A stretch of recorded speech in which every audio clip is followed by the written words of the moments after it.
ایک نوجوان میرے نبی کی خدمت میں حاضر ہوا، کہنے لگا یا رسول اللہ میرا باپ مجھ سے پوچھے بغیر میرا مال خرچ کر لیتا ہے، میرا مال خرچ کر لیتا ہے، مجھ سے پوچھتا تک نہیں۔ میں کڑکتی دھوپ میں تتی ریت پہ کھڑے ہو کر کمر پہ بوریاں لاد لاد کے دن رات ایک کر کے پیسہ کماتا ہوں، روپیہ کماتا ہوں۔ ایک میرا باپ ہے جو مجھ سے پوچھے بغیر میرا مال خرچ کر لیتا ہے، آپ میرے باپ کو کہیں کم از کم مجھ سے پوچھ تو لیا کرے۔ میرے نبی نے فرمایا جاؤ اس کے باپ کو لے کر آؤ۔ ایک صحابی گئے اس کے باپ کے پاس، کہا تیرے بیٹے نے آقا کریم کی عدالت میں شکایت کی ہے، تیری مقدمہ درج کیا گیا ہے، آقا کریم بلا رہے ہیں۔ جب باپ نے سنا کہ میرے بیٹے نے آقا کریم کی عدالت میں میری شکایت لگائی ہے تو باپ نے دل ہی دل میں دکھ بھرے درد بھرے چند اشعار پڑھے۔ ابھی یہ باپ آقا کریم کی خدمت میں گیا نہیں تھا، ادھر سے حضرت جبریل علیہ السلام حاضر خدمت ہوئے۔ جبریل نے آ کر اللہ کا سلام دیا، کہا یا رسول اللہ، اللہ فرما رہا ہے اس نوجوان کا باپ آ رہا ہے۔ اس باپ نے دل ہی دل میں دکھ بھرے درد بھرے کچھ اشعار پڑھے، ان کو کہنا پہلے وہ اشعار سنائے، بعد میں اس کے مقدمے کا فیصلہ کیا جائے گا۔ جبریل ادھر گئے، باپ بھی آ گیا۔ میرے نبی نے فرمایا آپ کے مقدمے کا فیصلہ بعد میں کیا جائے گا، پہلے وہ اشعار جو تو نے دل ہی دل میں پڑھے نا وہ سنا ہمیں۔ قبلہ وہ اشعار اتنے دکھ بھرے اشعار تھے، درد بھرے اشعار تھے، میرے کریم نبی سنتے بھی رہے، روتے بھی رہے، آنکھیں چھم چھم برستی رہیں۔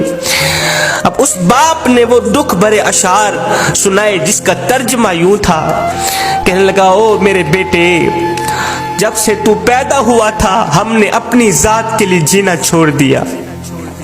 تو گود میں تھا میں اس وقت بھی تیرے لیے پریشان تھا اور میں آج بھی تیرے لیے پریشان ہوں۔ بیٹے تو سوتا تھا ہم تیرے لیے جاگتے تھے، تو روتا تھا ہم تیرے لیے روتے تھے، تیرے ایک پہلو بدلنے پر ہم ہزاروں وسوسوں کا شکار ہوتے رہتے تھے، تیری ایک مسکراہٹ دیکھنے کے لیے ہم ساری ساری رات تڑپتے رہتے تھے۔ میں کڑکتی دھوپ میں تتی ریت پہ بڑی کمر پہ بوریاں لاد لاد کے دن رات ایک کر کے محنت مزدوری کیا کرتا تھا، خاک چھانتا تھا، روزی روٹی کماتا تھا، اس سوچ کی بنیاد پر کہ مجھے کچھ ملے نہ ملے میرے بچے کو روٹی کا ٹکڑا مل جائے۔ میں دن رات محنت مزدوری کرتا تھا کہ میرے بچے کے چہرے پر مسکراہٹ آ جائے، چاہے میرے آنسوں کے سمندر کیوں نہ اکٹھے ہو جائیں۔ بیٹے جب تو بیمار ہوتا تھا تو ہم ساری ساری رات تیرے لیے تڑپتے رہتے تھے، تیرے ایک پہلو بدلنے پر ہم ہزاروں وسوسوں کا شکار ہوتے رہتے تھے، جب تجھے بخار آتا ہم ساری ساری رات تیرے سرانے پہ بیٹھے رہتے، ہمیں یہ خطرہ ہوتا کہ کہیں ہمارے بچے کی جان بھی نہ نکل جائے۔ او میرے بیٹے، تیری آنکھ پر ہماری آنکھ نکلتی، تیری ہائے پر ہماری ہائے نکلتی تھی۔ بیٹا ہم نے تو تجھے اس طرح پروان چڑھایا ہے، میں نوجوان تھا تو بچہ تھا، میں اپنی رگوں سے خون نکالتا رہا تیری رگوں میں ڈالتا رہا، ہاں اپنے منہ سے نوالا نکالتا رہا تیرے منہ میں ڈالتا رہا۔ میں بڑھاپے کا شکار بنتا گیا، تجھ میں جوانی رنگ بھرتی گئی، تو جوان ہوتا گیا، مجھ سے بڑھاپا جوانی چھنتا گیا، میری ٹانگیں کمزور ہوتی گئیں، تیری ٹانگیں مضبوط ہوتی گئیں، میرے ہاتھ کانپنے لگے، تیرے ہاتھ مضبوط ہونے لگے۔ سوچتا تھا جیسے میں اس کے لیے دھکے کھاتا ہوں، روتا ہوں، دعائیں مانگتا ہوں، ایک وقت آئے گا یہ بھی میرے لیے دھکے کھائے گا، روئے گا، میری صحت کے لیے دعائیں مانگے گا۔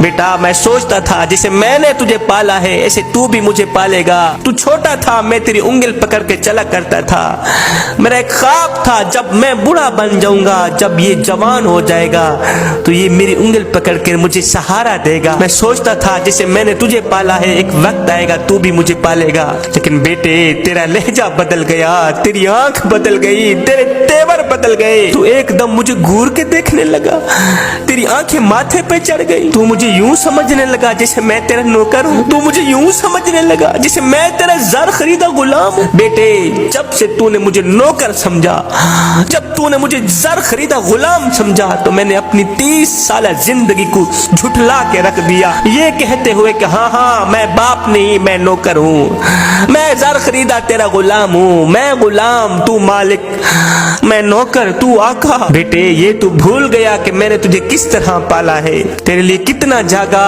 کتنا رویا، تو نے میری راتوں کے تڑپنے کو بھلا دیا. چل بیٹے آج میں نے تیری خاطر اپنی خوشیوں کو دفن کر دیا. بیٹے آج تو میرے ساتھ وہ سلوک کر رہا ہے جو کہ اتنا آقا اپنے نوکر سے بھی نہیں کرتا. بیٹے اگر تو نے مجھے بیٹا بن کر نہیں دکھا سکا, اگر تو مجھے باپ کا مقام نہیں دے سکا, تو کم از کم ایک پڑوسی جتنا مقام تو دے دیا کر, ایک ہمسائے جتنا مقام تو دے دیا کر.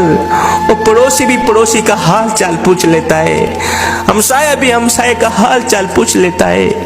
کیا میں اتنا گر گیا ہوں تیری نظروں کے سامنے, اتنا گھٹیا ہو گیا ہوں کہ تو مجھے پڑوسی جتنا بھی نہیں سمجھتا؟ ابھی باپ کے اشعار ختم نہیں ہوئے تھے, ابھی باپ کے دکھ بھرے اشعار ختم نہیں ہوئے تھے. میرے نبی کی آنکھیں چھم چھم برس رہی تھی, چشمان اقدس سے آنسوؤں کی لڑی بہ کر رخساروں کو چھو رہی تھی. میرے کریم نبی روتے چلے جا رہے تھے. میرے کریم نبی نے روتے ہوئے فرمایا, او نوجوان اٹھ جا, دفع ہو جا یہاں سے, دفع ہو جا یہاں سے. آج سے تو بھی تیرے باپ کا ہے, تیرا سارا مال بھی تیرے باپ کا ہے, اور تیرے باپ کی مرضی ہے, وہ تیرا مال جہاں خرچ کرے کر سکتا ہے, اسے کوئی روکنے والا